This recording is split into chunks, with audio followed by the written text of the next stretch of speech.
Welcome to Beginning, Intermediate, and Advanced Playwriting, Intermediate Playwriting, Lesson 2.1, Writing a Longer Play.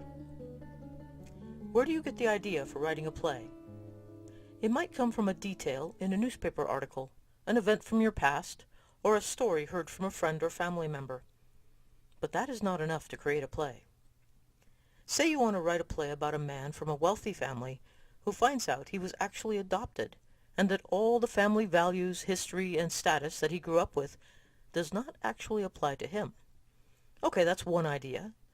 Where do you go from there to create a play? A play is not actually one idea. It may start with one idea, but after that you need dozens, if not hundreds more, to fill out the material you will need to write the play. For example, besides this adopted young man, let's call him Lionel, who else do you need to tell this story? His adopted father or mother? Does he have siblings? Are they older or younger? Female or male? Does he have a lover or spouse? Where is the family located? Why was he adopted? What was it like for him growing up? How does he discover he was adopted? Why is this a problem? Ask yourself questions about each character, their background, their history, their beliefs, their behavior. From the possible answers to each question, try to choose the one that results in the most volatile situation for your characters. That will give you the most dramatic material to make use of in your play. You may find that if you ask the right question, the answer will adhere to it. If answers are not coming, go another way and ask something else. Knowing the background of the characters in your play gives them weight and substance. It also means they're in motion when the play begins. They have come from their past and are moving toward their future. Without such background, characters can seem single-dimensional and unreal.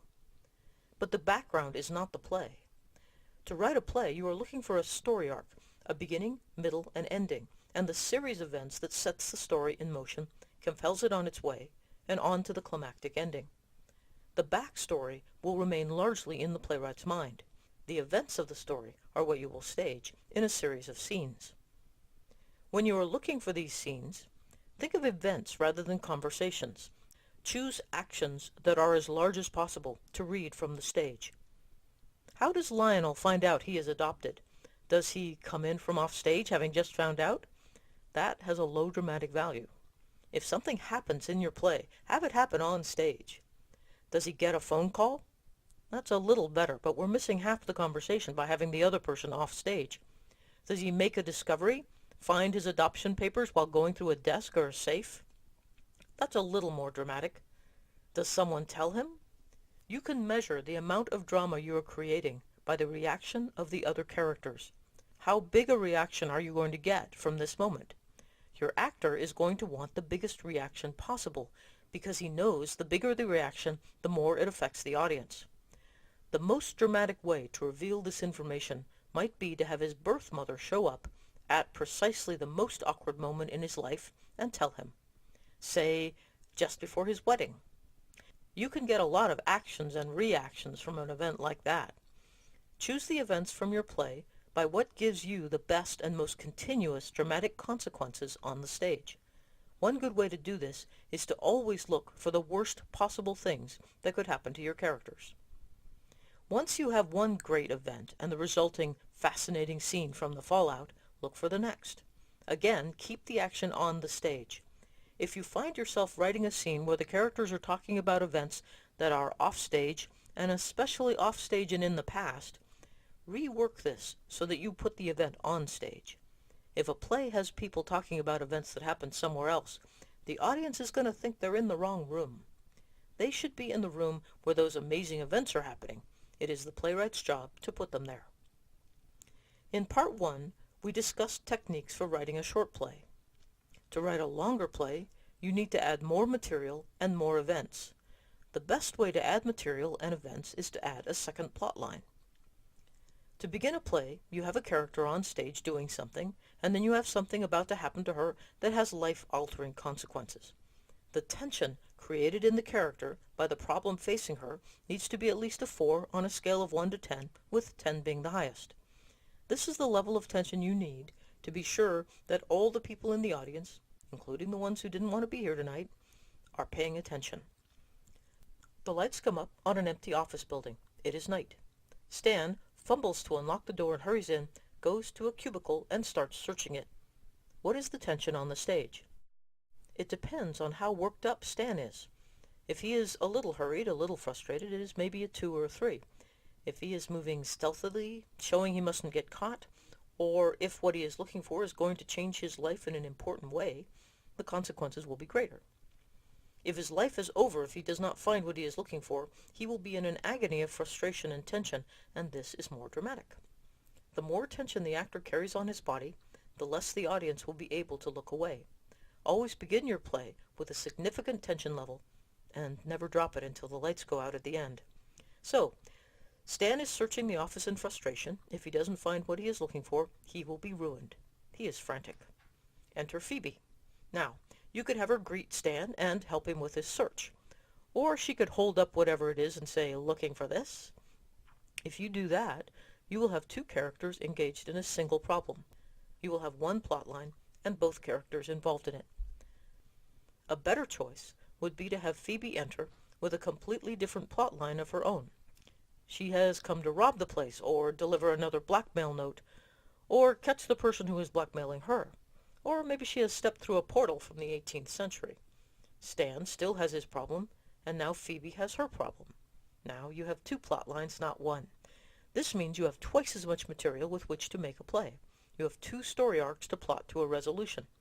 You have a third one as well, which is created by the interaction of Phoebe and Stan. Once they meet, the arc of their relationship, whatever it is, will also be in the play. Thus you have 3 sets of problems that need to be worked out to reach the end of the play. A character who is dealing with a major problem, who is acting and reacting, making a plan, striving toward a solution, is an activated character. Every character in your play needs to be activated. Activated characters are interesting. They are beset, they make things happen, they suffer the consequences, and they are changed by the events. A character who is activated has a stake in the action. Everything that happens will matter to them. A character who is not involved in the events of the story will take no action, make no plan. A character who is not activated will create a drop in the tension level whenever they do something. Here are a couple more examples of starting more than one plot line at the beginning of your play. Lights up on Cynthia, standing on the deck of an ocean liner in 1910, dressed in furs. She breaks open the seal on a letter, reads it, and then tears it to shreds and throws it overboard. This is one of the letters held by an old lover that she has managed to steal back. Enter Lord Brame. He is a well-known social butterfly who is secretly an intelligence agent hunting a notorious spy. He is here to make contact with an ally. Here is a question for you. What is more dramatically interesting? To have Lord Brame and Cynthia be strangers to each other, or to have them have some history together? Look at it this way. If they have never met, then they will have to have a number of exchanges where they get to know one another. This information is facile and rarely has much dramatic content. But if Brame and Cynthia have known one another, then the information they exchange right from the outset will tell the audience a lot about their characters and their backgrounds. If a woman meets a homeless man on the street, it is a far more interesting encounter if she recognizes him. Again, when you begin a longer play, give your initial character a serious problem, then give your second character a completely different, equally serious problem. The problems need to have equal weight, because otherwise when you go from dealing with Carson's date for the prom to Jenny's leukemia diagnosis, Jenny's actions and behavior will be much more interesting because she is dealing with much greater consequences. Carson's problem will be less interesting in comparison, so any time spent on his problem will be a built-in tension level drop in the story. If you set one character in motion so that something is about to happen to them, and they are doing something to deal with the problem, and then bring in another character with a problem of their own, one thing you don't want to do is have one of these characters give up on their problem and go deal with the other person's. Then you've gone from 2 plot lines in a play to just 1. Keep both plot lines going by having each character engaged in solving the problem. Here's another way not to do it. Charles is on stage opening his mail. He opens a letter and reads it with amazement. His girlfriend Edie enters and tells him that her son has just died and she has to go to Maine to claim his body. They both cry and begin to pack. Charles's problem, whatever it was, has been subsumed by Edie's. They are both riding Edie's plotline. So there you have one plotline instead of two. Note the other problem with this scene. They are packing to leave for Maine. We are probably barely on page 2 of this play, and the action is about to stop for a scene change. Don't do that. Create the events of the play so that they all stay in one location. So, Charles is on stage opening his mail. He opens a letter and reads it with amazement. Edie comes in, stunned to have learned that her son, whom she hasn't heard from since he left home years ago, is a soldier and has been wounded and is coming home. Charles tells her that he has an illegitimate daughter, given up for adoption, and that she has found him and is demanding to meet him.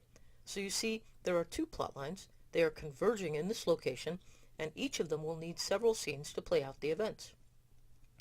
Additional problems are sure to ensue once the wounded son and the abandoned daughter arrive. Another plotline is Charles and Edie's relationship, which will be altered by the course of these events. You know this because, unless a character is changed by the circumstances of the story, it isn't a powerful enough story to stage. So of course their lives and their relationship are going to be forever altered by the events of the play. The more material you set in motion at the beginning, the more you will have to work with to make interesting and compelling scenes over the course of the play. You'll need about 3 times more material than you will actually use when you write the play. Thinking up all the events of the play, the characters, their behavior, the backstory of everyone, is one of the funnest parts of creating a play. Here is your exercise for this lesson. Choose 2 characters.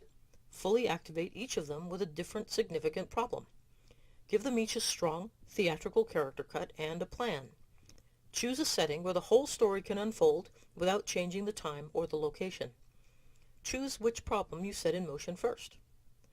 Write a strong beginning with one of the characters in an action and something about to happen that has serious consequences. When the arc of that action has started to gain momentum, bring on the second character, give her an action, and set her problem into motion. The problems should create enough tension on each of them so that it changes their body language, so that you can literally see the problem on their body in the way they move. Who talks first? And you're off. This is a play beginning exercise with 2 plot lines instead of 1. You may be able to complete it in just a few lines, or it may be 1 or 2 pages. When you have 2 plot lines in motion and both characters activated over 2 different problems, you will have successfully completed the exercise. If you've done a good job, you'll probably want to keep writing. To continue this longer play, follow the characters as they confront their problems and try to solve them. See where it leads, but at the same time, choose the direction that leads to the most dramatic events and the final climax. 2 activated characters should give you enough material for a 7 to 12 page play. If you give them additional problems or add another character or 2, it will be longer. Enjoy! In the next lesson, we will discuss more in-depth character development and drama versus conflict. If you would like more information on playwriting, my manual, Playwriting, the Merciless Craft, Comprehensive Techniques for Mastering Beginning, Intermediate, and Advanced Playwriting, is available from Amazon as both an ebook or a paperback. If you have questions or comments, or are interested in a workshop or master's class, you can contact me through my website at thecarolwolf.com.